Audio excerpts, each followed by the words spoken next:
ଆପଣଙ୍କ ବନ୍ଧୁକର ଗୁଳି ବାଜି ମୋ ଛାତିରୁ ଯେତିକି ମୁଣ୍ଡ ରକ୍ତ ବାହାରିବ ସେଇ ରକ୍ତର ଜନ୍ମ ନେବେ ଅନେକ ସମ୍ପଦ। ମନରେ ଥିଲା ଦମ୍ଭ,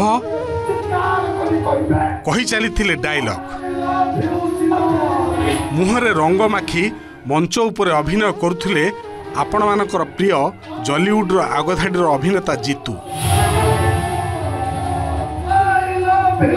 ଆଉ ଏପଟେ ସବୁଦିନ ପାଇଁ ଚିରନିଦ୍ରାରେ ଶୋଇପଡ଼ିଥିଲେ ତାଙ୍କ ବାପା।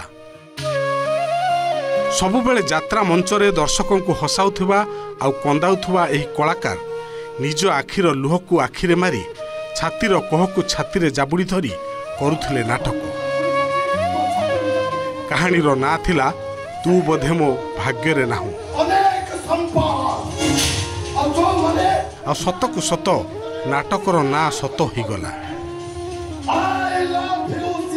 ବାପାଙ୍କର ଶେଷ ସମୟରେ ତାଙ୍କ ମୁହଁ ଦେଖିବା ଜିତୁଙ୍କ ଭାଗ୍ୟରେ ନଥିଲା। ଶୁଣନ୍ତୁ ଅଭିନୟ ସାରି ମଞ୍ଚରୁ ଓହ୍ଲାଇ କ'ଣ କହୁଛନ୍ତି ଜିତୁ।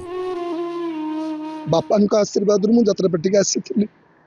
ଆଜି ସେ ଚାଲିଗଲେ, ବାପା ଚାଲିଗଲେ ଯେତିକି ଦୁଃଖିତ ନୁହଁ, ମୋର ଜଣେ ଭଲ ଦର୍ଶକ, ଜଣେ ଭଲ ମାର୍ଗଦର୍ଶକ। ଯଦି ବାପା ଚାହିଁନଥାନ୍ତେ ହୁଏତ ଆଜି ମୁଁ ଯାତ୍ରାପାଟିରେ ନଥାନ୍ତି। ମୋ ବାପାଙ୍କର ଯେଉଁ ଆଶୀର୍ବାଦ, ଡିରେକ୍ଟର ରାଇଟରଙ୍କର ଯେଉଁ ଭରସା, ତେଣୁ ସେ ସବୁକୁ ଆଖି ଆଗରେ ରଖି, ଦର୍ଶକମାନଙ୍କ ଭଲ ପାଇବାକୁ ଆଖି ଆଗରେ ରଖି ମୁଁ ସମ୍ପୂର୍ଣ୍ଣ ଛାତିକି ପଥର କରି ମଇଦାନ ଉପରକୁ ଓହ୍ଲେଇଥିଲି। କୋହଭରା କଣ୍ଠ, ଆଖିରେ ଛଳ ଛଳ ଲୁହ। ଆଉ ଏଇ ଲୁହ ବୟାନ କରୁଛି ସେତେବେଳର ସେ ଛାତିର କୋହକୁ। ଗୋଟେ ପୁଅ ତା ବାପାକୁ ହରାଇ କେମିତି ସେ ମଞ୍ଚରେ ଅଭିନୟ କରୁଥିଲା। ରବିବାର ଦିନ ବଡ଼ମ୍ବା ବ୍ଲକ ଅନ୍ତର୍ଗତ ମାଣିଆବନ୍ଧ ଅଞ୍ଚଳରେ ଯାତ୍ରା କୋଣାର୍କ ଗଣନାଟ୍ୟ ଚାଲିଥିଲା। ଆଉ ମଞ୍ଚ ଉପରକୁ ଯିବାକୁ ପ୍ରସ୍ତୁତ ହେଉଥିଲେ ନାଟକର ଲିଡ୍ ହିରୋ ଜିତେନ୍ଦ୍ରିୟ ଓରଫ ଜିତୁ ଦାସ।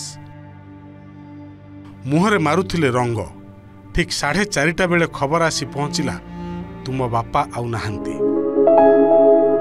ଏହି ଖବର ଶୁଣିବା ପରେ ତାଙ୍କ ମୁଣ୍ଡ ଉପରେ ଛିଡ଼ି ପଡ଼ିଥିଲା ପାହାଡ଼। ତଥାପି ସେ ମଞ୍ଚ ଉପରେ ଦର୍ଶକଙ୍କ ଆଗରେ ଜାରି ରଖିଥିଲେ ଅଭିନୟ। ନିଜ ନିଖୁଣ କଳା ମାଧ୍ୟମରେ ବାନ୍ଧି ରଖିଥିଲେ ଦର୍ଶକମାନଙ୍କୁ। ନାଟକ ଶେଷ ହେବା ପରେ କୋଣାର୍କ ଗଣନାଟ୍ୟ ଓ ମାଣିଆବନ୍ଧ ଯାତ୍ରା କମିଟିର ସହଯୋଗରେ ବାପାଙ୍କର ଶେଷ ଦର୍ଶନ ପାଇଁ ପହଞ୍ଚିଥିଲେ ଜିତୁ। ହେଲେ ସେତେବେଳକୁ ଅନ୍ତିମ ସଂସ୍କାର ସରିସାରିଥିଲା। ଏଇ ବୋଧେ 20-22 ଦିନ ହେବ ବୋଉ ଚାଲି ଯାଇଥିଲା।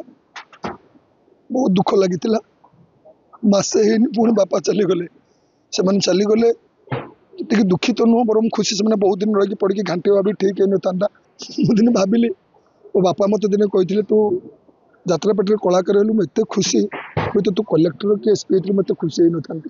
ତେଣୁ ସେଇଟାକୁ ମୁଁ ମନେ ପକାଇ ମୁଁ ମୋ ରୋଲକୁ ଆଉ କାହାକୁ ଦେବି, ଆଉ ରୋଲ କିଏ କରିବ, ନାଟକ ଖରାପ ହେବ, କମିଟି ଖରାପ ଭାବିବେ, ବାବୁ ଖରାପ ଭାବିବେ, ଦର୍ଶକମାନେ ବି କହିବେ ନାଟକ ଭଲ ହେଉନି। ତେଣୁ ସେଇଟା ମୋତେ ଜମା ଭଲ ଲାଗିନଥାନ୍ତା। ତେଣୁ ବାପା ମା ତ ଦିନେ ସମୟ ଆସିଲେ ଯିବେ, ଗଲେ, ଆଉ ଆମର ମଧ୍ୟ ସମୟ ଆସିବ ଆମେ ଯିବା। ତେଣୁ ସେ ସବୁକୁ ତାଙ୍କରି ଆଶୀର୍ବାଦକୁ ନେଇକି ସାଙ୍ଗରେ ମୁଁ ପଥର ହେଇକି ମଧ୍ୟ ମୁଁ ଦର୍ଶକଙ୍କୁ, କେହି କହିବେନି ଦର୍ଶକ ଯେ ଆମେ ମୋ ବାପା ଚାଲିଗଲେ ବୋଲି ମୁଁ ମନ ଦୁଃଖରେ କାମ କରୁଥିଲି କି ଦର୍ଶକଙ୍କର ମନୋରଞ୍ଜନ ଠିକ୍ ଭାବରେ କରିପାରିନି, କେବେ ନାହିଁ। ଯେହେତୁ ଏତେ ଦର୍ଶକ ଈଶ୍ୱର ବସିଛନ୍ତି, ତେଣୁ ସେ ସମସ୍ତଙ୍କୁ ସମ୍ମାନ ଦେବାକୁ ଯାଇ ମୋ ମନ ଭିତରେ ଛାତିକି ପଥର କରି ମୁଁ ଅଭିନୟ କରିଛି। ଚିଲିକା ପାରିକୁଦରେ ଜିତେନ୍ଦ୍ରିୟଙ୍କ ଘର। 22 ଦିନ ତଳେ ତାଙ୍କ ମା ଆରପାରିକୁ ଚାଲି ଯାଇଥିଲେ। ନାଟକ ଚାଲିଥିବା ବେଳେ ହିଁ ରୋଗାଗ୍ରସ୍ତ ହୋଇ ତାଙ୍କ ମାଙ୍କର ମୃତ୍ୟୁ ହୋଇଥିଲା।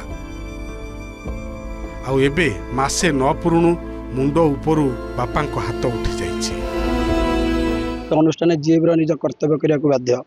ଧନ୍ୟବାଦ ସେ ଜିତୁ ଭାଇଙ୍କୁ, ଆମ ବଳାଶଙ୍କର ଯାତ୍ରା କମିଟି ତରଫରୁ, ଏବଂ ବହୁ ସଂଖ୍ୟାରେ ଦର୍ଶକଙ୍କର ଯେଉଁ ଉତ୍ସାହ ଥିଲା ବା ଯେଉଁ ଜିନିଷଟା ତାଙ୍କ ବାପା ଚାଲିଥିଲା, ସେଠି ବି ଆମର ଯେଉଁଦିନ ପ୍ରୋଗ୍ରାମ ମାନେ ନାଚ ବହି ହେଉଥିଲା, ସେଇ ବହିରେ ବି ଦର୍ଶକ ସମସ୍ତେ ଛିଡ଼ା ହୋଇ ତାଳି ମାରିଥିଲେ ଯେ ତାଙ୍କ ବାପା ଚାଲିଛନ୍ତି, ତଥାପି ନିଖୁଣ ଅଭିନୟ କରିଛନ୍ତି। ସେଥିପାଇଁ ଆମ ଯାତ୍ରା କମିଟି ତରଫରୁ ଏବଂ କୋଣାର୍କ ଗଣନାଟ୍ୟ ତରଫରୁ ଜିତୁ ଭାଇଙ୍କୁ ବହୁତ ବହୁତ ଅଶେଷ ଧନ୍ୟବାଦ। କାରଣ ତାଙ୍କ କର୍ତ୍ତବ୍ୟରେ ସେ କୌଣସି ଥିଲେ ମାତ୍ର ଭୁଲ କରିନାହାନ୍ତି। କଳାକାରଟିଏ ହେଲେ ମଧ୍ୟ ଲୋକମାନଙ୍କର ଆଶା ଭରସା ବିଶ୍ୱାସକୁ ରହି ଲୋକମାନଙ୍କର ଅଭିନୟ ଦେଖିବା ପାଇଁ ଆସିଥିବାର ଯେଉଁ ଉତ୍ସାହକୁ ଦେଖି ଅଭିନୟ କରିଥିଲେ ଜିତୁ ଦାସ। ବଡ଼ମ୍ବା ମାଣିଆବନ୍ଧରୁ ସର୍ବେଶ୍ୱର ସ୍ୱାଇଁ, OTV।